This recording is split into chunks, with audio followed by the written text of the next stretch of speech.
नमस्कार सीताय मित्रों, चंद्रा इंस्टीट्यूट के यूट्यूब चैनल पर आप सभी लोगों का स्वागत है। मैं अखिलेश सर आज आप सभी लोगों से संस्कृत व्याकरण में कारक प्रकरण की मैं चर्चा कर रहा हूँ।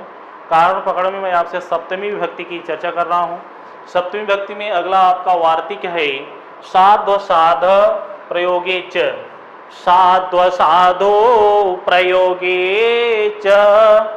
साध्व साधु प्रयोगे च। साध्व साधु प्रयोगे च। साध्व साधु प्रयोगे च। अब देखिए, इसको जब आप अलग करेंगे तो जब संधि विच्छेद करेंगे तो यह बनेगा साधु धन असाधु। साधु धन असाधु। साधु धन असाधु। साधु धन असाधु। साधु धन असाधु। ऊ का व और यहाँ अ है तो वह में अ लगा देंगे तो साधु साधु बन जाएगा। ठीक है ना। साधु माने सज्जन। साधु माने क्या होता है? सज्जन। साधु माने सज्जन। असाधु माने दुर्जन। असाधु माने दुर्जन। असाधु माने दुर्जन। कहा कि जिसके प्रति सज्जनता या दुर्जनता दिखाई जाए। कहा जिसके प्रति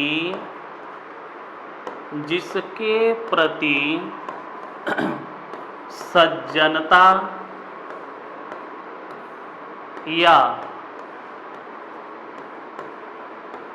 दुर्जनता दिखाई जाए। दुर्जनता दिखाई जाए वहाँ पर सप्तमी विभक्ति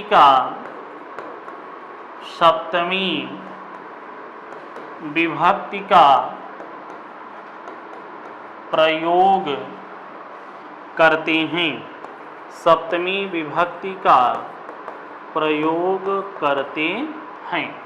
जहाँ पर आपको सज्जनता या दुर्जनता दिखाना है, जहाँ पर आपको सज्जनता या दुर्जनता दिखानी है, सज्जनता या दुर्जनता दिखाना है तो कहा जिसमें जिसके प्रति, कहा जिसके प्रति सज्जनता दिखाई जा रही है उसमें सप्तमी विभक्ति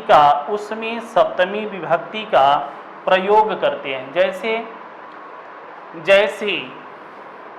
कृष्ण, जैसे कृष्ण माता के प्रति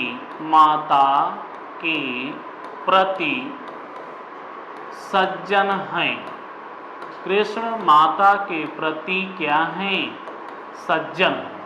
कृष्ण क्या है? माता के प्रति सज्जन है। अब यहाँ पर सज्जनता किसके प्रति दिखाई जा रही है? तो माता के प्रति दिखाई जा रही है। तो माता में सप्तमी विभक्ति का प्रयोग करेंगे तो क्या होगा? कृष्णः मातरि। माता का सप्तमी में मातरि बनता है। साधु का है माने सज्जन, साधु। कृष्णः मातरि साधु। ठीक है ना। कृष्णः मातरि साधु। कृष्ण मामा के प्रति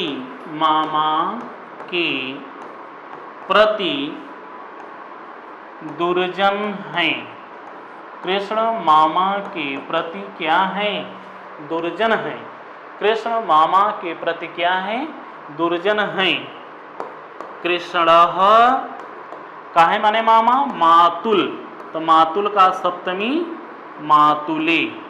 काहे माने दुर्जन? असाधु। असाधु साधु। ठीक है। कृष्ण मातुले साधु। कृष्ण मातुले साधु। अब देखिए, असाधु माने दुर्जन, साधु माने सज्जन। तो अब दुर्जन किसके प्रति? तो मामा के प्रति। तो मामा में देखिए सप्तमी किस सूत्र से? साध्व साधु प्रयोगे च। साधु और असाधु का प्रयोग करने पर जिसके प्रति असाधु और जिसके प्रति साधु प्रकट किया जा रहा हो, सज्जनता या दुर्जनता दिखाई जा रही हो, उसमें हम सप्तमी विभक्ति का प्रयोग करेंगे।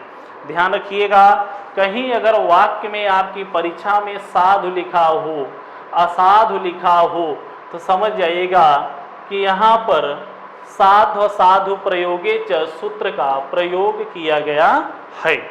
ठीक है, बात समझ रहे हैं कि नहीं? अब हम बात करते हैं अगला सूत्र। अगला सूत्र है आपका सूत्र यतश्च निर्धारणम, यतश्च निर्धारणम, यतश्च निर्धारणम, यतश्च निर्धारणम, यतश्च निर्धारणम, यतः च निर्धारण, यतः च निर्धारण। निर्धारण का मतलब है अलगाव। अलगाव, अलगाव कैसे करेंगे आप? कहा यतः माने जिससे, जिससे, कहा जिससे, जिसका निर्धारण किया जाता है, उसमें च माने षष्ठी और सप्तमी विभक्ति का प्रयोग करते हैं। कहा कि जिससे जिसका, जिससे जिसका, जिससे जिसका, जिसका, जिससे क्या किया जाता है? अलगाव किया जाता है। तो कहा उसमें, उसमें षष्ठी या सप्तमी का प्रयोग करते हैं, अर्थात किसी, किसी व्यक्ति, वस्तु, स्थान, किसी व्यक्ति, वस्तु, स्थान तथा पदार्थ, पदार्थ की, पदार्थ की विशेषता, विशेषता बताकर निर्धारण किया जाता है। निर्धारण माने अलगाव किया, अलगाव किया जाता है, किया जाता है उसमें, उसमें अर्थात उस व्यक्ति, वस्तु, स्थान, पदार्थ में षष्ठी तथा सप्तमी विभक्ति का, विभक्ति का प्रयोग करते हैं। विभक्ति का प्रयोग करते हैं। कहा किसी व्यक्ति, वस्तु, स्थान, किसी व्यक्ति, वस्तु, स्थान तथा पदार्थ की विशेषता बताकर निर्धारण, अलगाव किया जाता है, उसमें षष्ठी तथा सप्तमी विभक्ति का प्रयोग करते हैं। जैसे हम कहें, जैसे, जैसे कवियों में, कवियों में कालिदास श्रेष्ठ हैं। अब किसी व्यक्ति, वस्तु, स्थान, पदार्थ से विशेषता बतला करके जिसका, जिसका निर्धारण किया जा रहा हो, अलगाव किया जा रहा हो, उसमें षष्ठी या सप्तमी का प्रयोग करेंगे।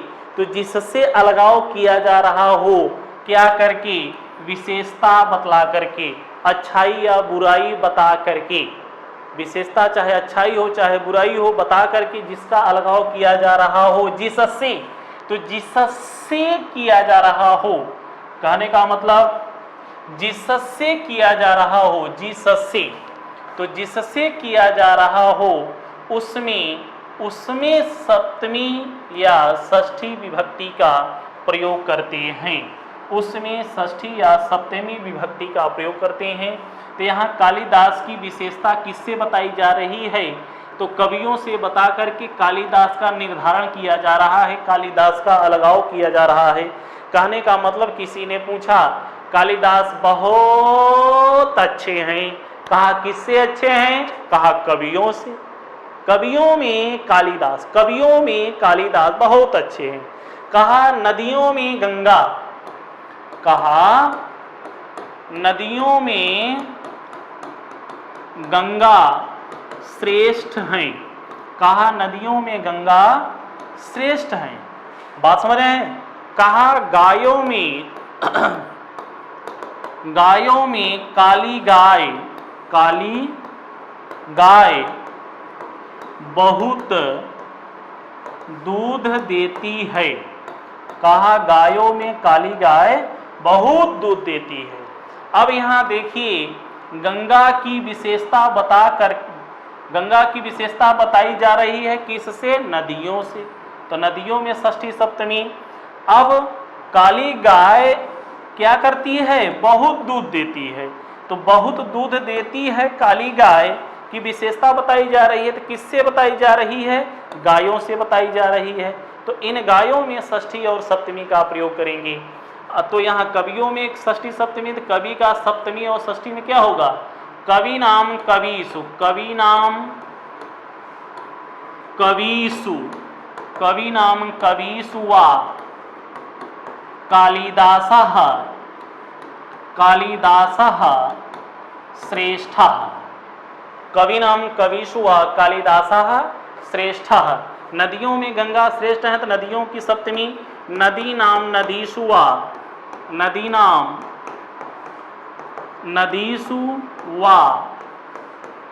गंगा श्रेष्ठा। ठीक है ना? गायों में काली गाय बहुत दूध देती है। गायों में अब धेनु नाम धेनुष करिए, चाहे गवा नाम गोस करिए। ठीक है ना?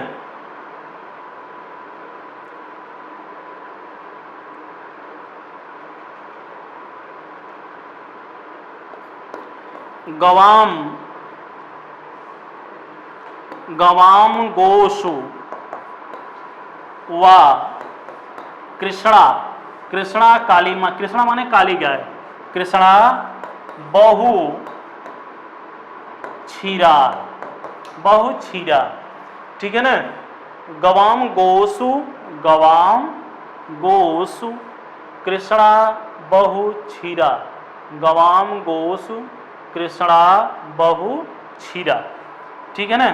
तो गवाम गोस वा कृष्णा बहु क्षीरा।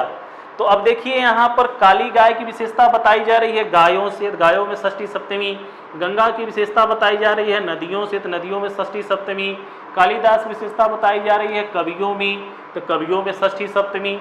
कहने का मतलब जैसे हम आपसे कहें श्वेता लड़कियों में बहुत सुंदर है, लड़कियों में श्वेता बहुत सुंदर है।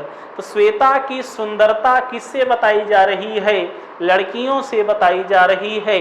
तो लड़कियों में षष्ठी और सप्तमी विभक्ति का प्रयोग होगा। जैसे हम कहें सभी बालकों में रमेश चतुर है, बालकों में रमेश चतुर है, तो रमेश की जो चतुरता नामक विशेषता है उसकी विशेषता किससे बताई जा रही है? तो उसकी विशेषता बालकों से बताई जा रही है। तो बालकों में षष्ठी और सप्तमी। बालका नाम बालिकेषु वा रमेशः पटुः, बालिका नाम बालिकेषु वा श्वेता सुंदरी अस्ति। बात समझ रहे हैं? तो कहा किसी व्यक्ति वस्तु स्थान पदार्थ की विशेषता बतला करके जिसका निर्धारण किया जा रहा है, तो जिस व्यक्ति वस्तु पदार्थ से अलगाव किया जा रहा है, कहा उस व्यक्ति वस्तु स्थान में षष्ठी तथा सप्तमी विभक्ति का प्रयोग करते हैं। बात समझ में आई? चलें आगे चलते हैं हम। साध प्रयोगे च यतस्य निर्धारणम हो गया। अब आपका अगला और अंतिम सूत्र है यस्य च भावेन भावलक्षणम् यस्य च भावेन भावलक्षणम् यस्य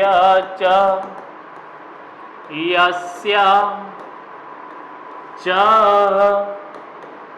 भावेन भावलक्षणम् यस्य च भावेन भावलक्षणम् यस्य च भावेन भावलक्षणम् यस्य च भावेन भावलक्षणम्। यस्य माने जिसका, भाव माने क्रिया, भाव माने यहाँ पर भाव का अर्थ है क्रिया, यहाँ पर भाव का अर्थ क्या है? क्रिया। कहा जिस क्रिया के बाद कोई दूसरी क्रिया लक्षित हो, माने दिखाई दे रही हो, कहा उस पूर्व क्रिया में सप्तमी विभक्ति का प्रयोग करते हैं। कहा एक क्रिया के बाद कोई दूसरी क्रिया हो रही हो तो उस पूर्व क्रिया में सप्तमी विभक्ति का प्रयोग करते हैं। कहा जिस क्रिया के बाद कोई दूसरी क्रिया हो रही हो, जैसे वह गाय दूहते समय,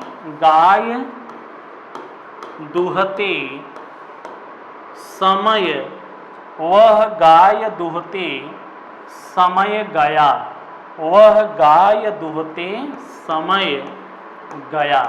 भाई किसी ने पूछा, मान लीजिए प्रियंका नाम की बालिका है, उसकी मम्मी ने पूछा, ए रमेश हमारी प्रियंका को तुम देखो हो का? हाँ चाची हम देखे हैं, जब हम गैया दूह रहे थे तभी प्रियंका गई। तो कहा जिस क्रिया के बाद कोई दूसरी क्रिया हो रही हो तो उस पूर्व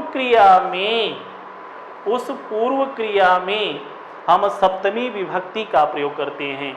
कहा वह गया, कहा कब? कहा जब गायें दुही जा रही थी, तो गायों के दुहे जाते समय ही वह गया। तो सह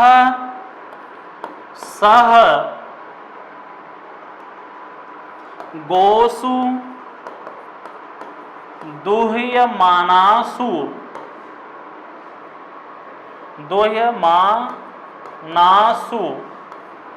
गतः, सह गोसु दुह्यमानासु गतः। ठीक ना, वह गायों के दुहे जाते समय गया। यहाँ गतः में गम धातु है और अक्त प्रत्यय का प्रयोग किया गया है। अक्त प्रत्यय का जब प्रयोग करते हैं तो बन जाता है गतः। क्या बनता है? गतः। और अक्त प्रत्यय का प्रयोग भूतकाल में किया जाता है। ठीक है, तो सह दुह्यमानासु गतः, वह गायों के दुहे जाते समय गया। तो गया कब? जब गाय दुही जा रही थी तब। एक क्रिया के बाद कोई दूसरी क्रिया हो रही हो तो उस पूर्व क्रिया में सप्तमी विभक्ति का प्रयोग करते हैं। जिस क्रिया के बाद कोई दूसरी क्रिया हो रही हो तो उस पूर्व क्रिया में सप्तमी विभक्ति का प्रयोग करते हैं। जिस क्रिया के बाद कोई दूसरी क्रिया हो रही हो उस पूर्व क्रिया में सप्तमी विभक्ति का प्रयोग करते हैं।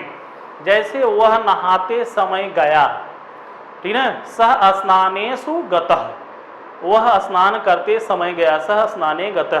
बात समझ रहे हैं? तो आज से आपका कारक प्रकरण समाप्त।